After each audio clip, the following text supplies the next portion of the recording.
Swayam Prabha. Digital India. Educated India.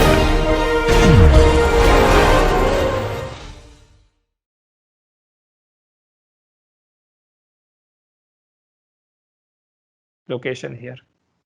Okay, so this was for a rigid body, okay, which has a single degree of freedom system, for which it was very easy to find out the shape function.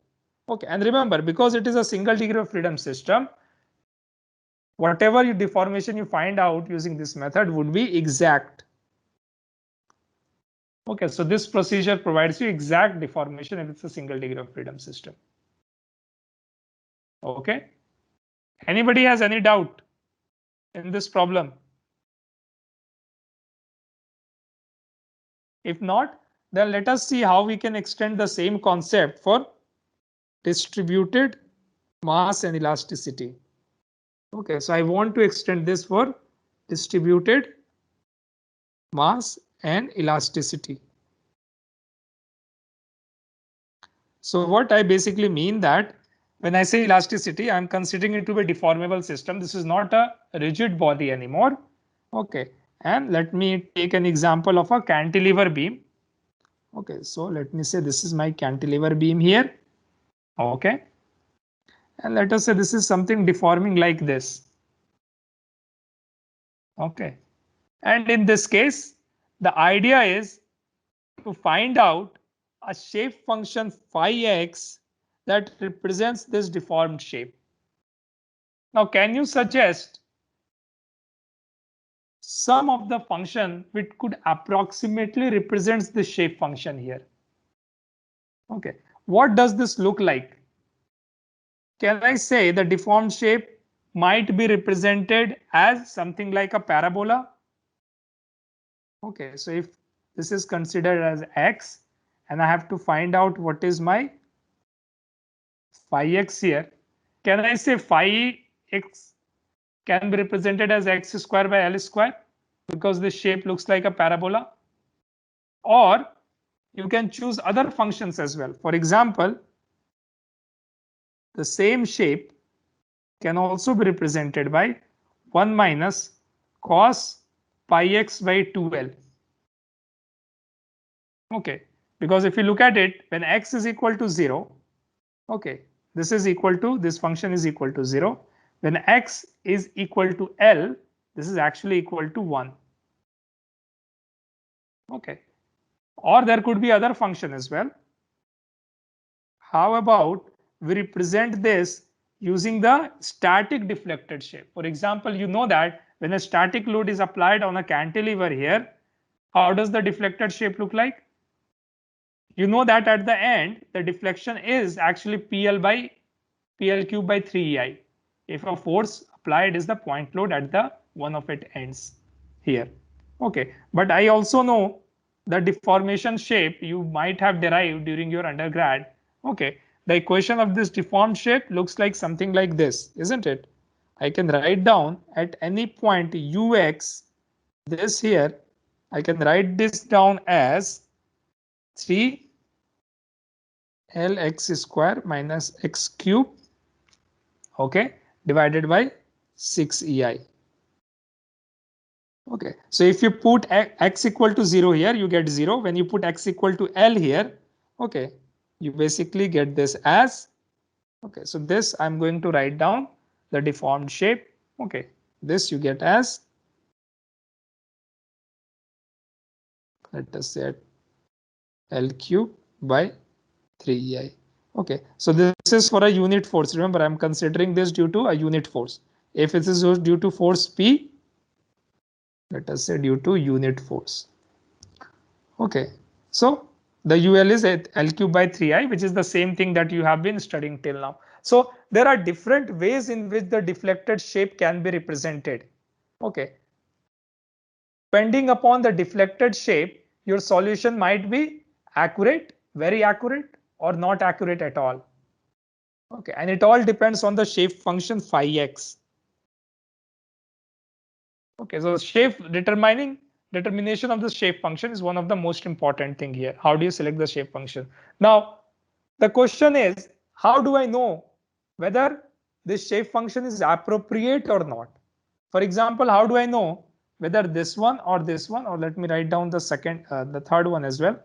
If I normalize this, okay, let us say I normalize this ux as L cube by 3ei, so that I can write this down as 3x square, okay, divided by 2 L cube, okay, sorry, L square here. All right, and this I can write down as half x cube by L cube. Okay, so if I normalize with respect to deformation at the end, I can again write it something like this, and let me consider this as phi x, because as I say, shape function is only the relative position of any point on that body. So let me say the third shape function is 3x square by 2L square minus half x cube by L cube. So the question comes, how do I know which one of this shape function is appropriate? Okay, all three would be giving you some value of the requisite frequency of this vibration of this cantilever beam. Okay, but as long as they satisfy the first condition for shape function is that it must satisfy the displacement boundary condition. Okay, what does it mean, displacement boundary condition? Well, can I say whatever shape function you select here, because this is fixed at the left end, that shape function must satisfy this equation. Phi of 0 should be equal to 0, and the slope also, because it is fixed at the left end, it should also be equal to 0. So as long as these displacement boundary conditions are satisfied, you can select any function that approximately represents the deflected shape, okay, to find out the solution. Okay, and all these three functions, if you look at it, at x equal to 0, all three of these are 0. Okay, and let us, if you consider the differentiation of it, which is would be 2x, or let me just write it here. Differentiation here would be 2x by L square. Here it would be pi by 2L times sine pi x by 2L, and this would be here 3x by L square, okay, minus 3 by 2 x square by L cube. Okay, so you can select any of these and find out that at x equal to 0, your phi x is equal to 0, or phi 0 is equal to 0, and phi dash equal to 0. So as long as they are satisfying the boundary condition, okay, you can use those shape function. And this is not only for this cantilever beam. For example, even if you have a simply supported beam and you need to find out whether a selected shape function is appropriate or not, all you need to do here, whether phi 0 is equal to 0, because in this case, what is basically the displacement boundary condition? That displacement should be equal to 0 at x equal to 0, and it should be equal to 0 at x equal to L.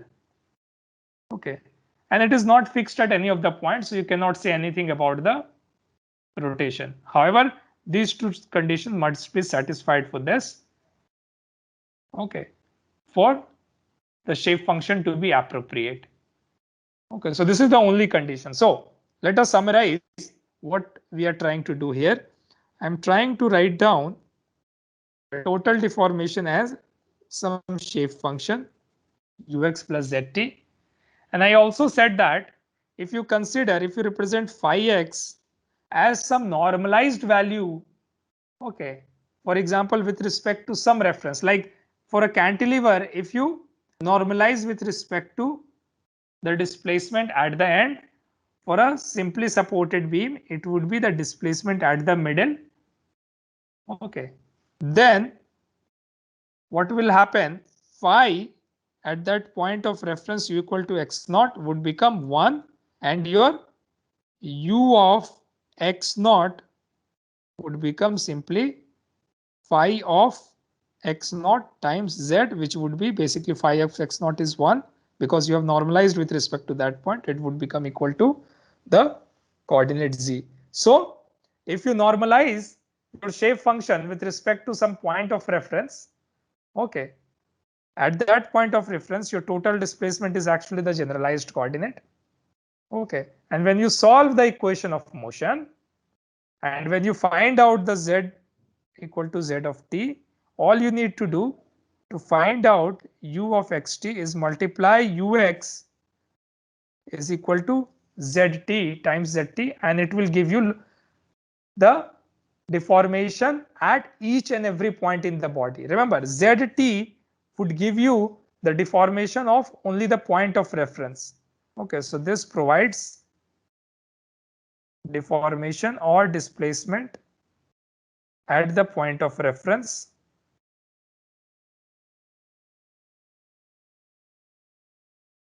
And when you multiply this zt with phi of x, okay, which represents the location of each and every point in the body, then you get at each and every point. And the condition that phi x should be there could be it must satisfy the displacement boundary condition. Okay, and you can consider, as I said, any function. Only thing is that depending upon what kind of shape function you select, some of them might be less accurate and some of them might be more accurate. Okay, and that we are going to get into detail as we see. One of the simpler way to do is to find out the shape function.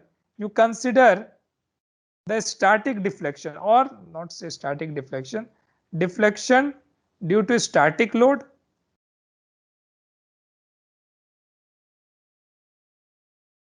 Okay, so that function you already have. You might have that from your structural analysis textbook, like what I have used here. Okay, I have used this equation from the structural analysis textbook or the structural mechanics textbook. Okay, that if you consider, if I have a system like, let us say, cantilever, I can either consider deflection due to the point load here, okay, or due to the distributed load here, and both could be used as the shape function. Or if I have a simply supported beam, I could find out what is the function phi x and then normalized with respect to, let us say, some convenient point, which it would, this case it would be the middle point, in this case it would be the end point. Okay, and that can be used as a shape function. So the deflection due to static load is one of the way in which, or the one of the easier method in which you can utilize the static deflected shape as your shape function. I'm not saying that would be an exact solution, because remember, in reality, okay, if you consider deflection due to the point load, okay, this due to the vibration, loads are actually distributed throughout this body. So if you consider deflection due to the point load, this might not be an actual representation. Plus, if you consider due to distributed load, it might or might not be exact representation, because depending upon the boundary condition, okay, the masses that are far apart from the point of rotation participates more in the vibration, because it creates higher or larger moment of inertia compared to masses that are closer. However, if you consider the uniformly distributed load, it assumes that it is uniformly distributed over it. So there is no variation. Okay, so if you consider the inertial force distribution of this, okay, it would look like something like this. However, if you consider the deflection due to this load, okay, so this is the inertial load. However, this is the distributed load. So even distributed load might not be an exact representation, but usually it is a good enough representation. There are methods through which we can find out the exact solution, although it is not within the scope of this course. So even continuous system, for very few select system, you can find out the exact equation or the exact solution. Okay, so I hope the procedure for selection of the shape function is clear to you. Okay, because that is the method that we are going to utilize to find out the equation of motion. Okay. Any question up to this point? Okay, so the next step that remains, what we have done, we have said that for a continuous system, the total deformation can be represented as product of the shape function, which represents the shape of the deflected structure at any time. It does not change with time. So that is the deflected shape times the temporal variation of the deflection. Okay. Now what we are going to do, we are going to derive the equation of motion. Okay. And to derive the equation of motion, let us consider the simplest case, the ground vibration, or in this case, the support vibration of any structure. Okay. So let us say I have this again cantilever beam, but now I'm drawing it vertically. Okay, and there is a ground vibration. Okay, and due to this ground vibration, let me say it deflects something like this. Okay, so this is my UG ground displacement, and this one is the relative displacement or the relative deflection of the structure. Now, if I consider this vertical axis to be x, I know that deflection at any point x can be represented as u of x of t. Okay, and let us say a small incremental deflection is applied over and above that u, so that this is something like this. So this is u here, and this small incremental deflection is del u. Okay, and I'm saying that I'm normalizing the deflection with respect to the deflection at the top, what I did for cantilever beam. So this is z here, because I mean this is not exactly z, this would be u of x, basically u of L, okay, and then times t. U of L times t is nothing but phi of L times z. Okay, so if I normalize with respect to phi of L, okay, let us say phi x, I'm assuming one of these functions, and normalize with respect to the deflection at L. So then I can write this one as 1 times z equal to z. So this I am going to write it as z, and proportionally, if this is del u, that would be del z. Okay, so due to this ground vibration, this cantilever beam, which has distributed mass mx and distributed flexibility, has deflected like this. Okay, and the deflected shape is being represented with the function u of x of t. Okay, u of x of t. Okay, and then the small incremental deflection is applied so that it looks like this. Now our goal is to find out the equation of motion. Remember, if this is the deflected shape, can I say by inertial force, or let me first write down the total.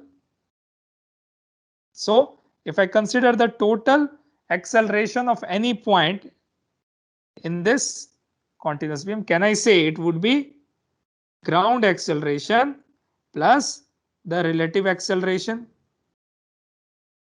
But now it is, till now we have only been dealing with t. Remember, this is nothing but the same thing that we have been dealing till now. Ut is equal to ug of t plus relative acceleration ut. This is the total acceleration. But now this was only for a single point, but for a continuous system, I have this x that is coming into picture for the relative deformation. Okay, because different point would experience different acceleration. Okay, so I'm again writing down the same equation. So the inertial force, the pseudo inertial force would look like something like this, isn't it? Let me call this as Fi x of t. Okay, where my Fi x of t is nothing but mass times total acceleration. Okay, mass times total acceleration is my inertial force. And at x equal to 0, it is not actually equal to 0, but Fi at x equal to 0 is actually minus m times ug of t Okay, or let me not call this as ms, let us call this mx. So this would be at m equal to 0 times ug of t. Okay, I should write this as well as mx. Okay, so same thing I'm writing what we have done till now. Only thing is that now we are considering the spatial variation as well, which is equal to, which is written in terms of the coordinate x. Okay, if that is the case, let us derive our equation of motion. So I'm going to substitute this expression in this one. So my external force is the inertial pseudo force, which is minus mx times ug of t plus ut of x of t. Okay, and to derive the equation of motion, what we are going to do, we are going to apply the principle of virtual displacements.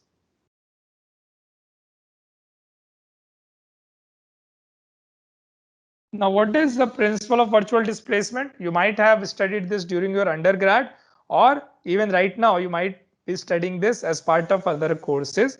Principle of virtual displacement says that if you apply a small virtual displacement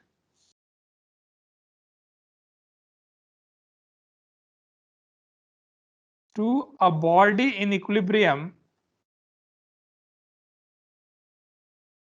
Okay, if you apply a small virtual displacement to a body in equilibrium, then external work done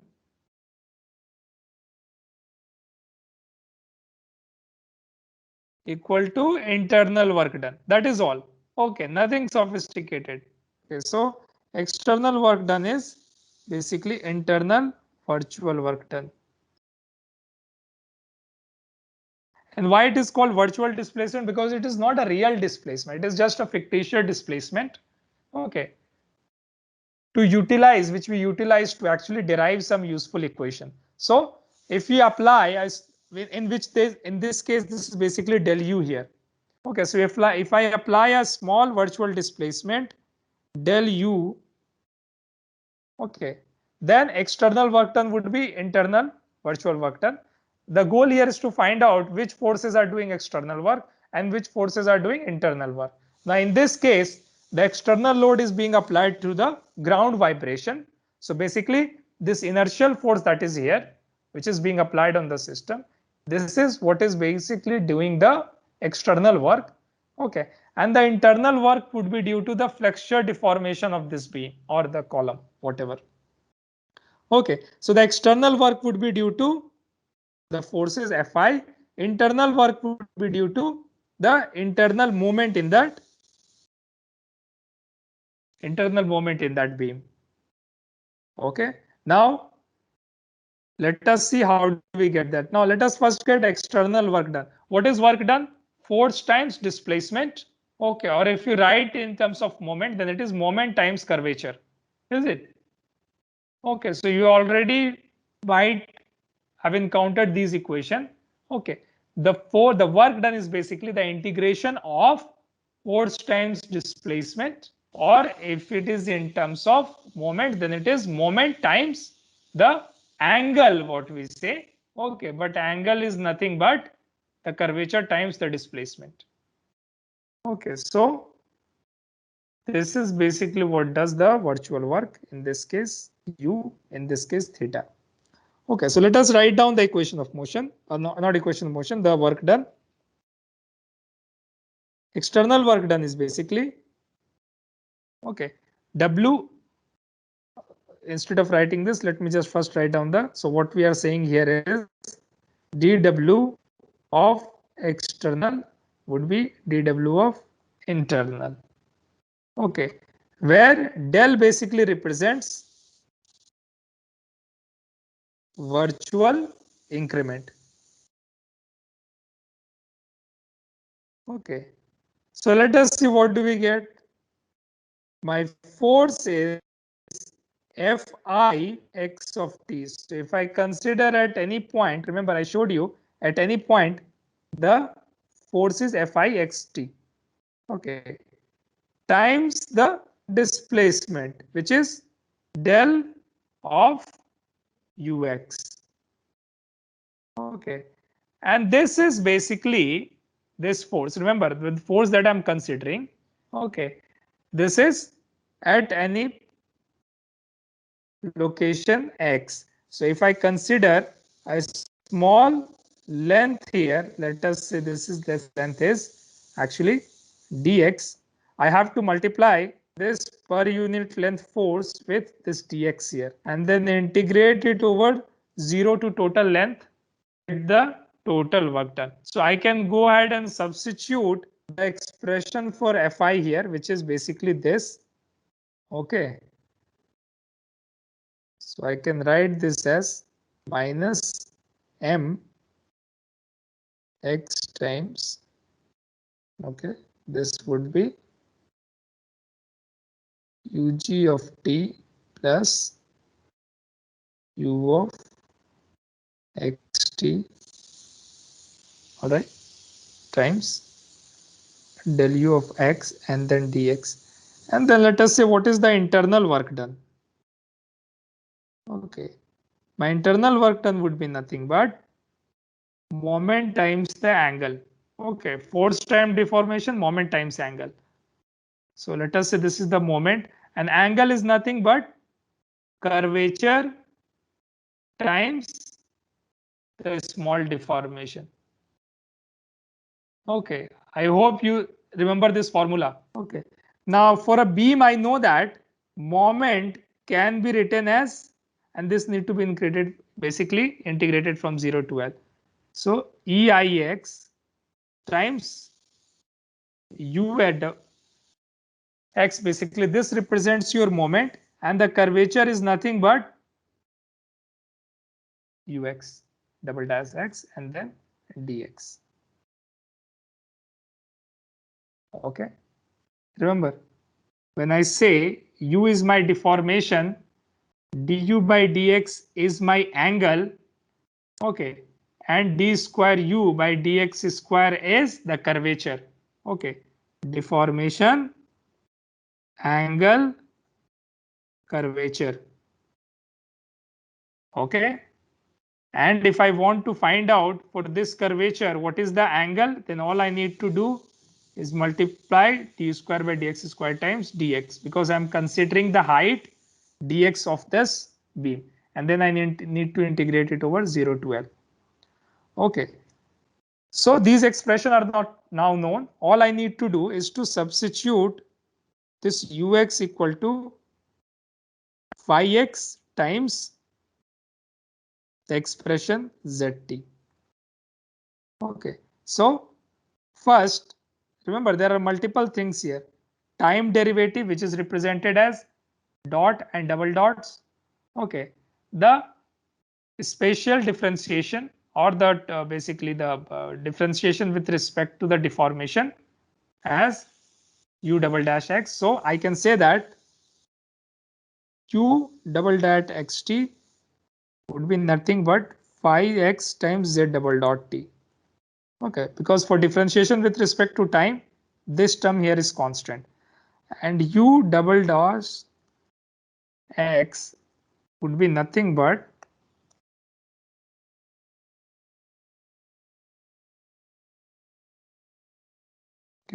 phi double dash x times zt. Okay, so these are partial differentiation. Okay, I'm just going through this basically this derivation so that you understand each and every step, that how do we derive the final expression. Okay, it's perfectly okay if you don't remember this, but I would always encourage you to get into the derivation, because then you won't have to remember and you would understand that how did we get that. Okay, so we will utilize these expressions, plus we would also utilize, remember, if this is ux, can I write down del ux would be pi x times del z. Okay, I'm just taking the variational derivative of this one and I'm getting this. Okay, so let us substitute all these expression back into this and see what do we get. Okay, so we have said that this equal to the external work done equal to internal this thing. Okay, so let me just write down 0 to L mx UGT is constant, so I'm just going to write it like that, plus u double dot xt. This expression I can write it as pi of x times z double dot t, and then I have del ux, which I can write as pi x times del z times dx. Okay, this is equal to 0 to L eix u double dot x is phi double dot, sorry, phi double dash x times z t, and then I have del u of this thing. Okay, that I can again write it as phi double dash x times del z dx. Okay, now I can rearrange the terms, bring everything on one side, and then see what do we get. Okay, so I can write down this one as I have a term z double dot t, I have a term zt. Okay, and then I have a constant term. So let us see what do we get if I combine this. If I bring this one to the right hand side, okay, and take away the negative sign, this would be 0 to L mx times this phi x would be phi x square. Okay, then I'm going to write dx. Okay, and then I will have another terms dz and zt. Okay, let me just take del z outside this because I have del z here, I have del z here. Okay, and with respect to the differential variable dx, del z have no role to play. It is like a constant. Okay, so this would be times z double dot t. Okay,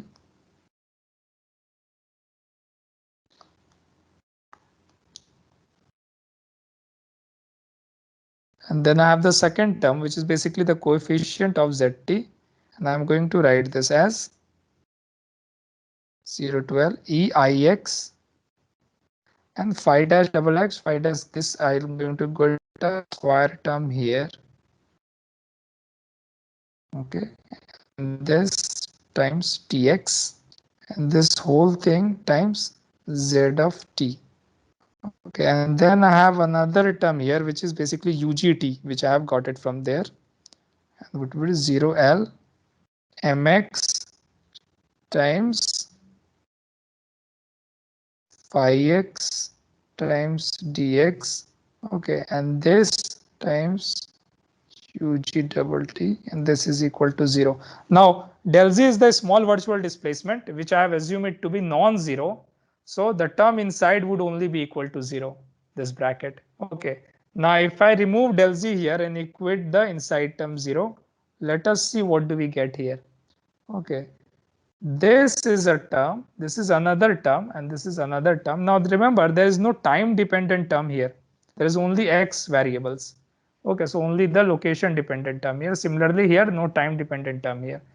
This quantity I can write as a equivalent parameter m equivalent times zt plus this term again I can write it as k equivalent times zt, and plus this term I can again write as some other parameter. Let us say this is L equivalent, where L is some constant.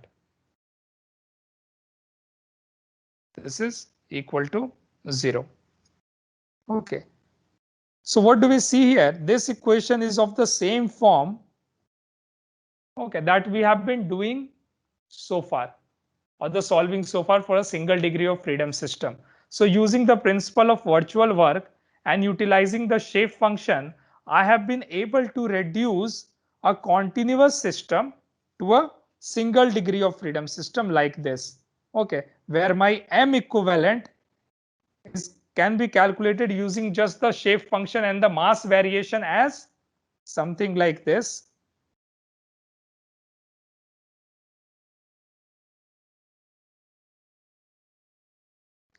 K equivalent as this expression here.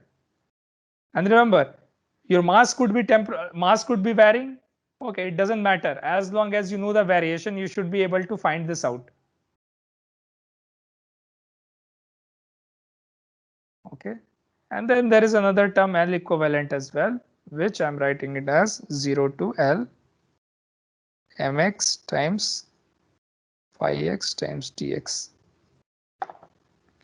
Okay, so and if you need to find out the natural frequency of this continuous system, what I'm going to do, I'm just going to write down K equivalent, let us say omega n square, K equivalent by M equivalent, which would be again EIX times phi x times dx. Remember, this is whole square here, 0 to L divided by 0 to L mx phi x times dx. So although it might seem complicated, okay, what we discussed was for your understanding. Finally, that you are going to utilize is actually these expressions here. Okay, and it is very easy to do. I'll show you for one of the examples. Okay, what I want you to do, use phi x equal to x square by L square. Okay, to represent the deflected shape of a cantilever beam. Okay, for which the mass is actually constant. Okay, mass per unit length, you can assume it to be either small m, or let us say total mass is m.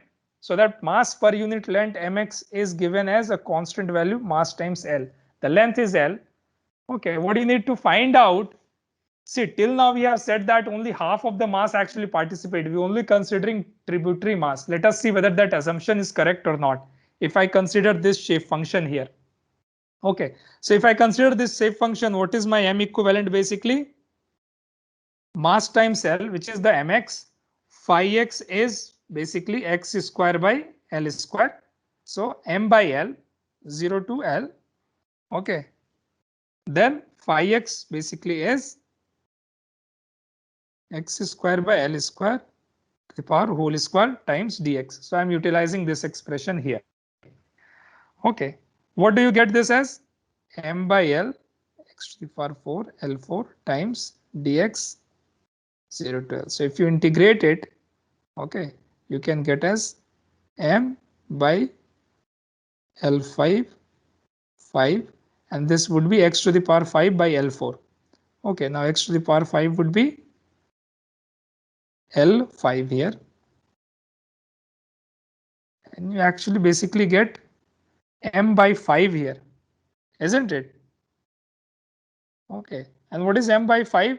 It is basically not half but 20%, okay, of the mass. So only equivalently, if you consider this as an equivalent single degree of freedom system, only 20% of the mass actually contributes, not the whole mass itself. Okay, and this 20% might be different if you consider a simply supported beam, or if it would be different if you consider a fixed beam. Okay, similarly, K equivalent would also be different. Let us see how different it is. Okay, so if I consider K equivalent, it would be EI, which is constant. Remember, EI is constant. I'm considering a constant, and then I need to consider phi x square. Now, what is phi double dash x? It would be first 2x by L square, then it would be 2 by L square. So it would be 2 by L square. Okay, and I need to do this, and then 0 to L, I need to integrate it. So what do I get as this one as? This would be 4 EI, okay, divided by L cube. However, if you remember, till now, if you had considering the equivalent representation, you were considering 3I by L cube, not 4EI by L cube, isn't it? And this gives you an idea how choosing the shape function and considering the continuous system might be different from the actual results. Okay, from the simplified assumptions that you are considering for a single degree of freedom system. Like in this case, only 20% of the mass contributes, and the effective stiffness is not 3I by LQ, but it is 4EI by LQ. Okay. Is this discussion clear to you what we are doing here? How we are simplifying a continuous system to a single degree of freedom system by utilizing a shape function. Okay, and we have derived the expression for finding out the equivalent mass and equivalent stiffness and equivalent force as well. Okay, anybody has any doubt? Anyone? See, I will tell you, as we get more into continuous system and multi-degree of freedom system, these things will tend to get more convoluted. Okay, we'll try to do more problems so that you understand it better. But it is very important that after every class, you go and at least you try to understand everything during the class. If you cannot, it is strongly suggested that in multi-degree of freedom discussion, you go and read the book or read the notes or watch the lecture again to completely understand each and every point. Otherwise, it is very easy to get lost in all these equations and everything. All right.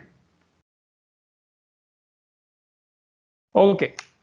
If nobody has any questions, we are going to continue this class tomorrow. Okay. Tomorrow evening, we'll have the class. Okay. And there we are going to continue this discussion and do some problem as well and see some applications. Okay. All right. Thank you.